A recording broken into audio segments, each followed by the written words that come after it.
Assalamualaikum warahmatullahi wabarakatuh.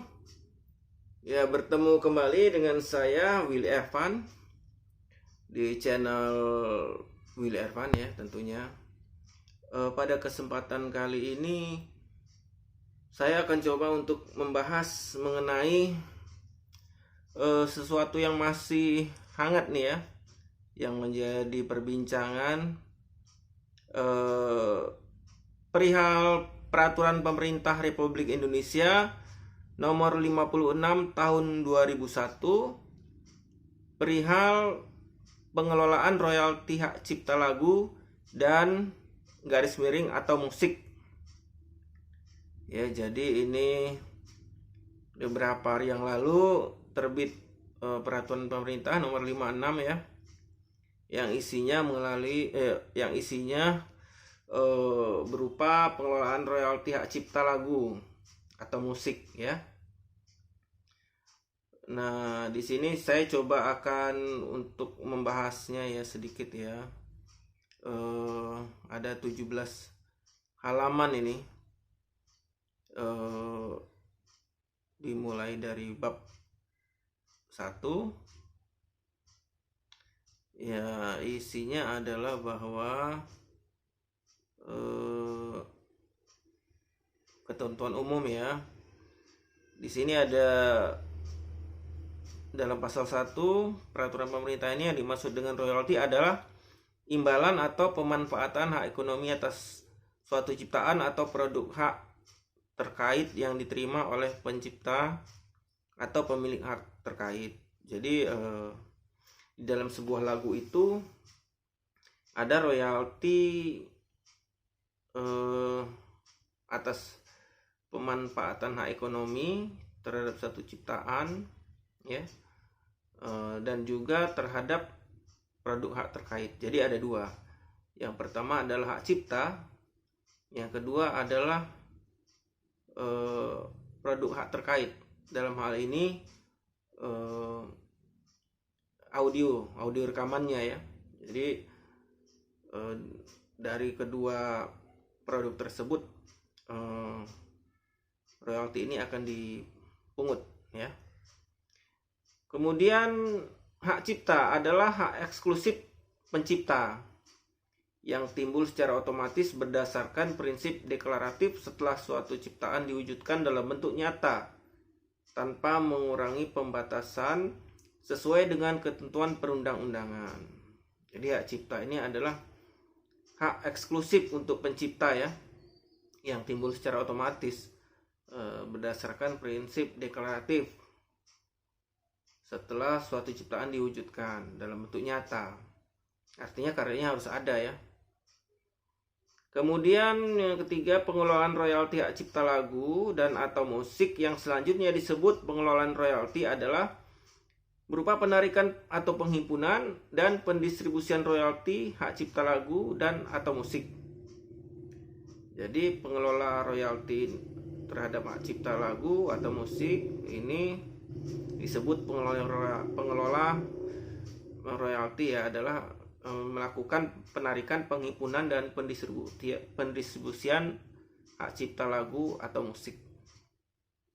Kemudian ciptaan adalah setiap hasil karya cipta di bidang ilmu pengetahuan, seni, sastra yang dihasilkan atas inspirasi, kemampuan, pikiran, imajinasi, kecekatan, keterampilan, atau keahlian yang diekspresikan dalam bentuk nyata. Kemudian pencipta adalah seseorang atau beberapa orang yang secara sendiri-sendiri atau bersama-sama menghasilkan suatu ciptaan yang bersifat khas dan pribadi. Kemudian pemegang hak cipta adalah pencipta sebagai pemilik hak cipta. Kemudian pihak yang menerima hak tersebut secara sah dari pencipta, atau pihak lain yang menerima lebih lanjut hak dari pihak yang menerima hak tersebut secara sah.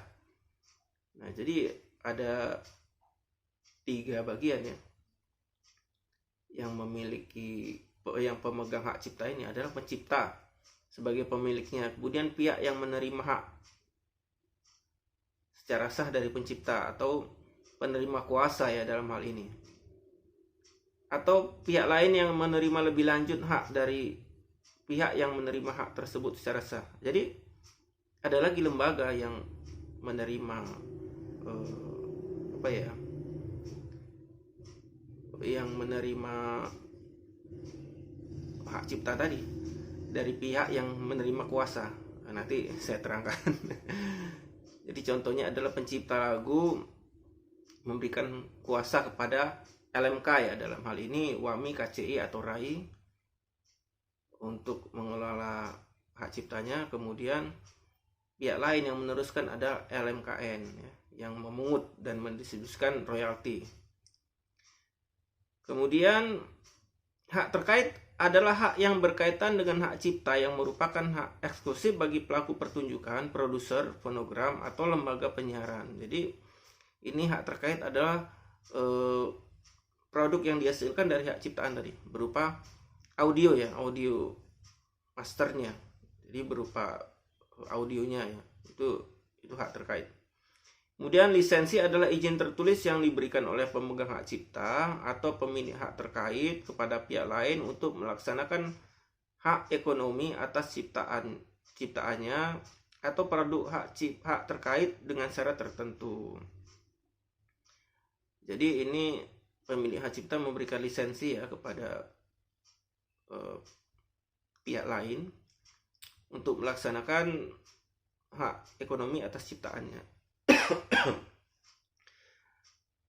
Jadi dalam hal ini setiap pihak lain yang ingin memanfaatkan lagu untuk kepentingan komersil harus mendapatkan lisensi ya dari pemegang hak cipta. Lisensi ini merupakan izin tertulis ya. Kemudian lembaga manajemen kolektif yang selanjutnya disingkat LMK adalah institusi yang berbentuk badan hukum nirlaba yang diberi kuasa oleh pencipta, pemegang hak cipta, dan atau pemilik hak terkait guna mengelola hak ekonominya dalam bentuk menghimpun dan mendistribusikan royalti.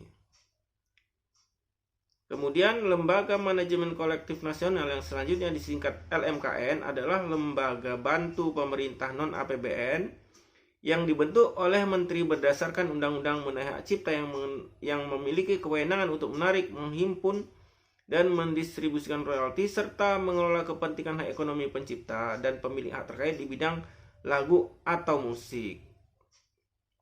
Selanjutnya, penggunaan secara komersial adalah pemanfaatan ciptaan atau produk hak terkait dengan tujuan untuk memperoleh keuntungan ekonomi dari berbagai sumber atau berbayar. Sistem informasi lagu dan atau musik yang selanjutnya disingkat SILM adalah sistem informasi dan data yang digunakan dalam pendistribusian royalti lagu dan atau musik. Nah, jadi begini ya. Langsung pasal 3 yang merupakan pelayanan publik ya, yang bersifat komersial.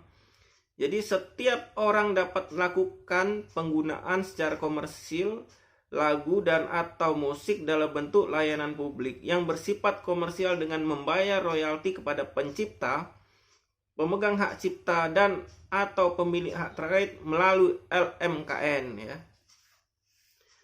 Jadi sekarang ini pembayaran royalti kepada pemegang hak cipta dan pemegang hak terkait lainnya itu melalui LMKN ya, sebuah lembaga yang dibentuk oleh pemerintah untuk melakukan penarikan royalti kepada pelaku usaha dan juga pendistribusian royalti kepada penciptanya ya. Jadi di sini sudah jelas bahwa LMKN adalah lembaga yang ditunjuk ya resmi oleh pemerintah untuk menarik royalti dan mendistribusikan royalti. Kemudian layanan publik apa saja yang termaksud di dalam ayat 1? Yang pertama adalah seminar atau konferensi komersial. Jadi dalam seminar atau konferensi itu kan sering ada pemutaran lagu ya. Nah, itu dianggap sebagai layanan publik bersifat komersial. Kemudian restoran, kafe, pub, bar, bistro ya, klub malam dan diskotik. Kemudian konser musik. Ada lagi pesawat udara, bus, kereta api, dan kapal laut. Pameran dan bazar, bioskop, nada tunggu telepon, bank dan kantor, pertokoan, pusat rekreasi, lembaga penyiaran televisi, lembaga penyiaran radio, hotel, kamar hotel, fasilitas hotel, dan usaha karaoke. Nah, jadi ini layanan publik ya, yang bersifat komersial, yang menggunakan lagu untuk komersial ini harus membayar royalti kepada LMKN. Nah, kemudian ada pusat data lagu dan atau musik. Jadi Menteri melakukan pencatatan lagu dan atau musik berdasarkan permohonan. Jadi kita melakukan permohonan ya. Siapa saja yang melakukan permohonan? Ya, pertama pencipta, kemudian pemegang hak cipta, pemilik hak terkait atau kuasa ya. Jadi nanti setelah lagu ini diajukan oleh kuasa sebagaimana dimaksud, kemudian lagu dan musik dimasukkan ke dalam sistem tadi ya, SILM tadi ya. Nah, ini pusat data lagu dan musik sebagai dimaksud dan dalam ayat 1 dapat diakses oleh LMKN, kemudian pencipta dan pemegang hak ya, serta hak terkait. Jadi nanti semua nih data ini bisa diakses, yang memuat informasi mengenai pencipta, ya, pemegang hak cipta, pemilik hak terkait, kemudian produser dan lain-lain ya.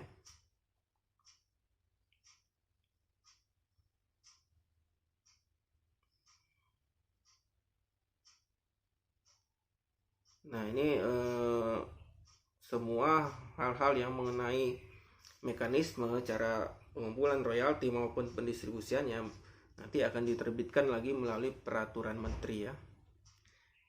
Jadi sudah jelas bahwa setiap pelaku usaha yang menggunakan lagu untuk kepentingan komersil diwajibkan untuk membayar royalti ya.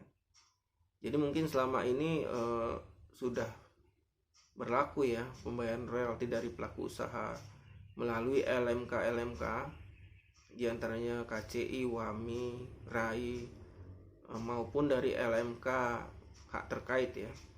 Tapi kali ini pemerintah menunjuk LMKN untuk menjadi satu-satunya lembaga pengumpul dan pendistribusi royalti ya, yang nanti akan didistribusikan ke pencipta dan pemilik hak terkait. Jadi untuk itu bagi rekan-rekan musisi yang memiliki karya lagu itu sebaiknya segera mendaftar ke LMK ya, dan memberikan kuasa kepada mereka sehingga lagu kita tersebut dapat mendapatkan royalti nantinya. Karena setiap lagu yang tidak terdaftar di LMK itu maka royaltinya akan dimasukkan ke dana cadangan ya oleh LMKN. Jadi di dalam sebuah lembaga publik yang menyiarkan lagu atau menggunakan lagu, baik lagu itu sudah terdaftar atau belum, baik lagu itu sudah terkenal atau belum, itu semuanya wajib membayar royalti ya. Jadi sudah jelas. Jadi siapapun yang menggunakannya di tempat layanan publik, mau penyanyi aslinya, mau lagu itu dibawakan dari platform digital ataupun dari mana saja, itu pelaku usahanya wajib untuk membayar royalti ya. Jadi mungkin sekian dulu pembahasan kita kali ini. Nanti kalau ada yang kurang jelas mungkin bisa ditanyakan melalui kolom komentar ya. Ya, karena saya bingung juga mau nyampaikan apa kalau tidak ada pertanyaan begitu kira-kira. Baik, terima kasih. Assalamualaikum warahmatullahi wabarakatuh.